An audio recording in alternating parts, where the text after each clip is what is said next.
नमस्कार दोस्तों, आज हम आपको 900 स्क्वायर फीट के एक सुंदर एक बीएच के घर की पूरी निर्माण प्रक्रिया विस्तार से बताएंगे। इस घर का अनुमानित बजट लगभग 8 लाख रुपए रखा गया है। इस सीरीज को हमने 4 भागों में बांटा है। पहले भाग में हम प्लॉट की तैयारी, मार्किंग, खुदाई, पीसीसी, फुटिंग, स्टील और फाउंडेशन तक की पूरी जानकारी देंगे। साथ ही बताएंगे कि कौन कौन सी सामग्री लगेगी और किन किन प्रसिद्ध ब्रांडों का उपयोग किया जा सकता है। सबसे पहले प्लॉट का निरीक्षण किया जाता है। प्लॉट की लंबाई, चौड़ाई और लेवल की जांच की जाती है। यदि जमीन असमान हो तो उसे समतल किया जाता है। इसके बाद इंजीनियर या सर्वेयर की सहायता से घर की मार्किंग की जाती है। सही मार्किंग पूरे घर की मजबूती की पहली सीढ़ी होती है। अब शुरू होता है खुदाई का काम। खुदाई जेसीबी मशीन या मजदूरों द्वारा की जा सकती है। खुदाई की गहराई मिट्टी की गुणवत्ता के अनुसार तय की जाती है। यदि मिट्टी कमजोर हो तो गहरी खुदाई की जाती है। खुदाई पूरी होने के बाद सबसे पहले तल को साफ किया जाता है और उस पर पानी डालकर अच्छी तरह कॉम्पैक्ट किया जाता है। अब बारी आती है पीसीसी यानी प्लेन सीमेंट कंक्रीट की। पीसीसी का उद्देश्य नींव को समतल और मजबूत आधार देना होता है। सामान्यतः M7.5 या M10 ग्रेड पीसीसी का उपयोग किया जाता है। पीसीसी बनाने के लिए मुख्य सामग्री होती है सीमेंट, रेत, गिट्टी, साफ पानी। सीमेंट के लिए आप UltraTech cement, ACC cement, Ambuja cement, J K Lakshmi cement, Shree cement या डालमिया सीमेंट जैसे भरोसेमंद ब्रांड चुन सकते हैं। रेत साफ और मिट्टी रहित होनी चाहिए। गिट्टी 20 मिलीमीटर आकार की अच्छी गुणवत्ता वाली होनी चाहिए। पानी पीने योग्य या साफ होना चाहिए। पीसीसी डालने के बाद उसे अच्छी तरह लेवल किया जाता है और कम से कम 24 घंटे तक सेट होने दिया जाता है। अब स्टील का काम शुरू होता है। फुटिंग के लिए टीएमटी बार का उपयोग किया जाता है। अच्छी गुणवत्ता के लिए Tata Tiscon, JSW neo steel, Kamdhenu N XT, Jindal panther, SAIL TMT या विजय स्टील जैसे ब्रांडों का चयन किया जा सकता है। स्टील को ड्राइंग के अनुसार काटकर और मोड़कर फुटिंग का केस तैयार किया जाता है। सभी जोड़ बाइंडिंग वायर से मजबूती से बांधे जाते हैं। इसके बाद सेंटरिंग और शटरिंग का कार्य किया जाता है। इसके लिए मजबूत प्लाई और स्टील प्लेट का उपयोग किया जाता है। शटरिंग ऑनर लगाने से बाद में प्लेट आसानी से निकल जाती है। अब फुटिंग में M20 grade R CC concrete डाला जाता है। यदि रेडी मिक्स कंक्रीट उपलब्ध हो तो उसका उपयोग किया जा सकता है, अन्यथा साइट पर मिक्सर मशीन से भी तैयार किया जा सकता है। कंक्रीट डालते समय नीडल वाइब्रेटर का उपयोग करना बहुत जरूरी होता है ताकि अंदर हवा न रहे और कंक्रीट पूरी तरह मजबूत बने। फुटिंग भरने के बाद सतह को बराबर किया जाता है और अगले दिन से कम 7 से 14 दिनों तक नियमित क्योरिंग की जाती है। अच्छी क्योरिंग से कंक्रीट की मजबूती काफी बढ़ जाती है। फाउंडेशन पूरा होने के बाद इंजीनियर सभी मापों की दोबारा जांच करते हैं ताकि आगे का निर्माण बिल्कुल सही दिशा में हो। याद रखें कि घर की मजबूती उसकी नींव पर निर्भर करती है। यदि इस चरण में अच्छी सामग्री और सही तकनीक का उपयोग किया जाए तो घर कई दशकों तक सुरक्षित और मजबूत रहता है। फाउंडेशन पूरी तरह तैयार और क्योरिंग होने के बाद सबसे पहले कॉलम का काम शुरू किया जाता है। कॉलम किसी भी आरसीसी घर की रीढ़ माने जाते हैं क्योंकि पूरे घर का भार इन्हीं पर आता है। कॉलम के लिए पहले से तैयार स्टील केज को सीधा खड़ा किया जाता है। स्टील की दूरी और बार का व्यास स्ट्रक्चरल इंजीनियर की ड्राइंग के अनुसार रखा जाता है। सामान्यतः 10 मिलीमीटर, 12 मिलीमीटर और 16 मिलीमीटर टीएमटी बार का उपयोग किया जाता है। उच्च गुणवत्ता के लिए Tata Tiscon, JSW neo steel, Kamdhenu NXT, Jindal panther, SAIL TMT या विजय स्टील जैसे विश्वसनीय ब्रांड चुने जा सकते हैं। स्टील को मजबूत बाइंडिंग वायर से बांधा जाता है ताकि कंक्रीट डालते समय उसकी स्थिति न बदले। इसके बाद कॉलम की शटरिंग लगाई जाती है। स्टील प्लेट या अच्छी गुणवत्ता की फिल्म फेस प्लाईवुड का उपयोग किया जाता है।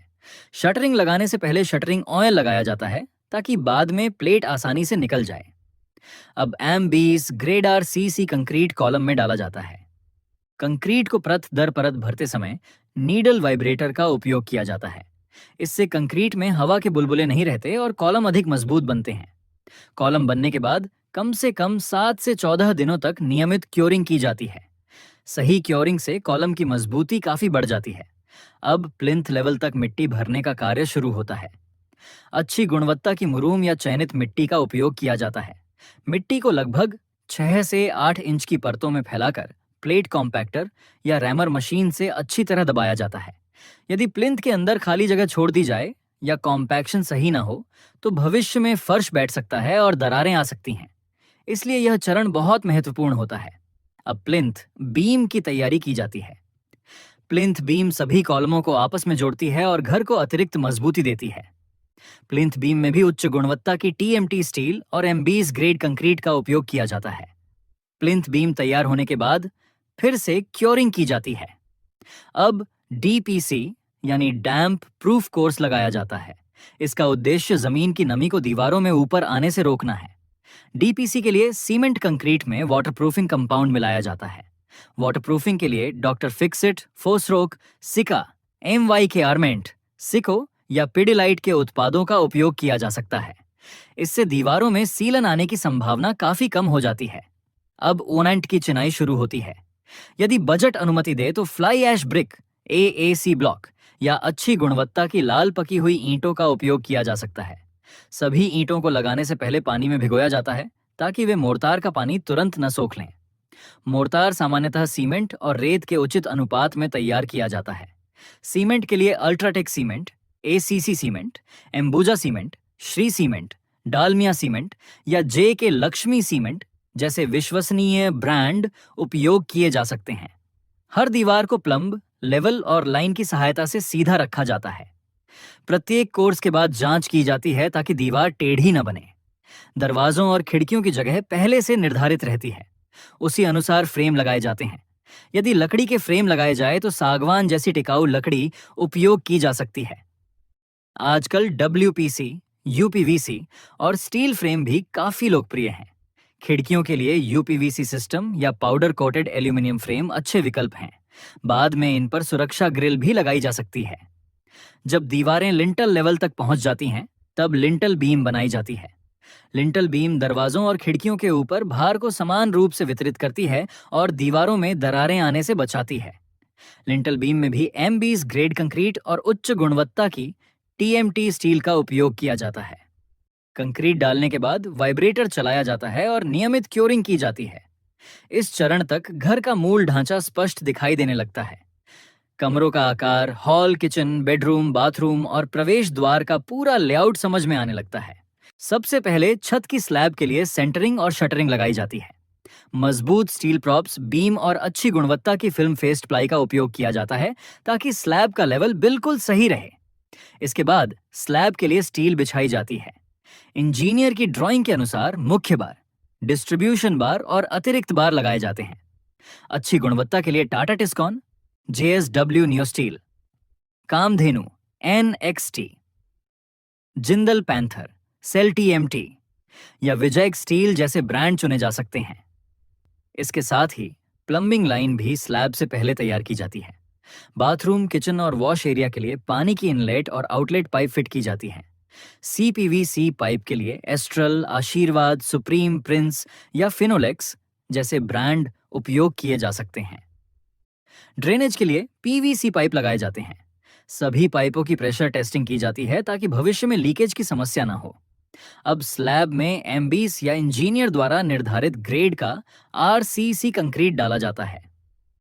यदि संभव हो तो रेडी मिक्स कंक्रीट का उपयोग किया जाता है, अन्यथा साइट पर मशीन से मिक्स तैयार किया जाता है।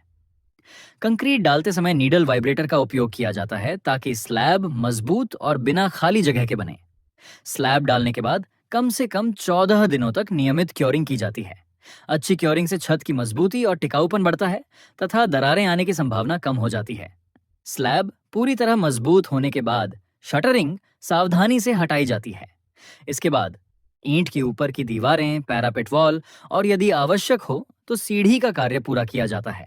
अब अंदर और बाहर दोनों तरफ प्लास्टर का काम शुरू होता है। प्लास्टर के लिए अच्छी गुणवत्ता की रेत और सीमेंट का उपयोग किया जाता है। यदि अतिरिक्त मजबूती चाहिए तो प्लास्टर में उपयुक्त वाटरप्रूफिंग एडमिक्सचर मिलाया जा सकता है। इसके बाद फर्श तैयार करने के लिए लेवलिंग की जाती है। जहां जरूरत हो वहां पीसीसी या स्क्रीड बिछाकर सतह को समतल किया जाता है। अब टाइल्स लगाने की बारी आती है। हॉल और बेडरूम में 2x2 फुट या 2x4 फुट की विट्रिफाइड टाइल्स लगाई जा सकती हैं। किचन और बाथरूम की दीवारों पर भी उपयुक्त टाइल्स लगाई जाती हैं। टाइल्स के लिए काजरिया, सोमनी, जॉनसन, ओरिएंट बेल या सिम्पोलो जैसे ब्रांड लोकप्रिय हैं। टाइल्स चिपकाने के लिए रॉफ, एमवाई के लेटिक्रीट, वेबर या डॉक्टर फिक्सिट जैसे टाइल एडहेसिव का उपयोग किया जा सकता है। किचन में ग्रेनाइट या क्वार्ट्ज प्लेटफॉर्म लगाया जाता है। सिंक के लिए निराली या कैरेसेल जैसे ब्रांड अच्छे विकल्प हैं। किचन प्लेटफॉर्म के ऊपर टाइल्स लगाने से सफाई आसान हो जाती है। अब दीवारों पर पुट्टी की जाती है ताकि सतह पूरी तरह चिकनी हो जाए। पुट्टी के बाद प्राइमर लगाया जाता है और फिर पेंटिंग की तैयारी होती है। इस चरण तक घर लगभग तैयार दिखाई देने लगता है। कमरे, किचन, बाथरूम और हॉल अपनी अंतिम आकृति लेने लगते हैं। सबसे पहले सभी कमरों की पुट्टी पूरी तरह सूखने के बाद प्राइमर लगाया जाता है। इसके बाद अंदर और बाहर की पेंटिंग शुरू होती है। अच्छी गुणवत्ता के लिए Asian Paints, Berger Paints, Nerolac, Indigo Paints या बिरला ओपस जैसे ब्रांड चुने जा सकते हैं। छत के लिए सफेद मैट फिनिश और दीवारों के लिए हल्के रंग घर को अधिक खुला और आकर्षक बनाते हैं। अब मुख्य दरवाजा लगाया जाता है। यदि बजट अनुमति दे तो सागवान, टीक वुड का दरवाजा लगाया जा सकता है। अन्यथा WPC या फ्लश डोर भी अच्छे विकल्प हैं। कमरों के लिए फ्लश डोर और बाथरूम के लिए PVC या WPC डोर लगाए जा सकते हैं। खिड़कियों के लिए UPVC या पाउडर कोटेड एल्यूमिनियम फ्रेम लगाए जाते हैं। इन पर 5 मिलीमीटर या 6 मिलीमीटर का टफेंड ग्लास और सुरक्षा के लिए स्टील ग्रिल लगाई जाती है।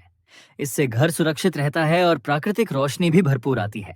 अब बिजली की अंतिम फिटिंग शुरू होती है।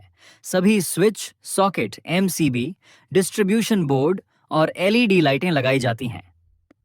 Anchor by Panasonic, Legrand, Schneider Electric, GM modular, Havells और क्रैबट्री जैसे ब्रांड लंबे समय तक टिकाऊ और सुरक्षित माने जाते हैं। इसके बाद सभी पंखे लगाए जाते हैं। Crompton, Havells, Orient electric, Atomberg और उषा जैसे ब्रांड ऊर्जा की बचत और बेहतर प्रदर्शन के लिए लोकप्रिय हैं। अब प्लम्बिंग की अंतिम फिटिंग होती है। Wash basin, commode, flush tank, shower, mixer, angle valve और सभी नल लगाए जाते हैं। जक्वर, सीरा, पैरीवायर, हिंडवायर, कोलर और सोमेनी जैसे ब्रांड अच्छी गुणवत्ता के लिए जाने जाते हैं। किचन में सिंक, नल, प्लेटफॉर्म और यदि बजट हो तो मॉड्यूलर कैबिनेट लगाए जाते हैं। काउंटर के ऊपर टाइल्स लगाने से सफाई आसान होती है और किचन आधुनिक दिखाई देता है।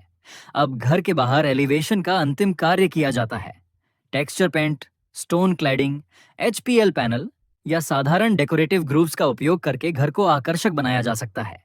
बजट कम होने पर केवल 2 रंगों की पेंट स्कीम और सरल डिजाइन से भी सुंदर एलिवेशन तैयार किया जा सकता है।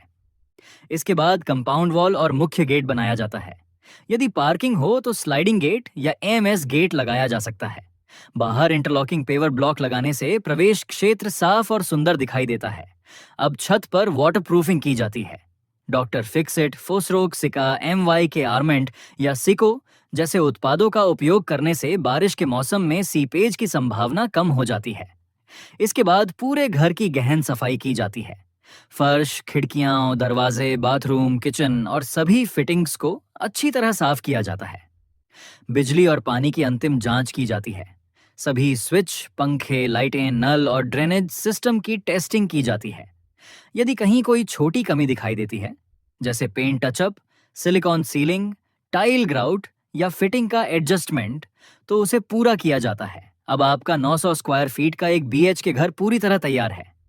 इसमें एक आरामदायक बेडरूम, हवादार हॉल, कार्यात्मक किचन, आधुनिक बाथरूम, उपयोगी पार्किंग और सुंदर फ्रंट एलिवेशन शामिल है। सही गुणवत्ता की सामग्री, अनुभवी मिस्त्री और नियमित निगरानी के साथ ऐसा घर कई वर्षों तक मजबूत, सुरक्षित और आरामदायक रह सकता है। यदि आप निर्माण शुरू करने से पहले एक विस्तृत प्लान, सही बजट, सामग्री की सूची और प्रत्येक चरण की जानकारी तैयार कर लेते हैं तो समय और पैसे दोनों की बचत होती है। हमेशा प्रमाणित इंजीनियर या आर्किटेक्ट की सलाह के अनुसार निर्माण कराएं और स्थानीय भवन नियमों का पालन करें। अगले वीडियो में हम एक नए बजट हाउस, उसके प्लान, एलिवेशन और निर्माण की पूरी प्रक्रिया लेकर फिर मिलेंगे। धन्यवाद। जय हिंद।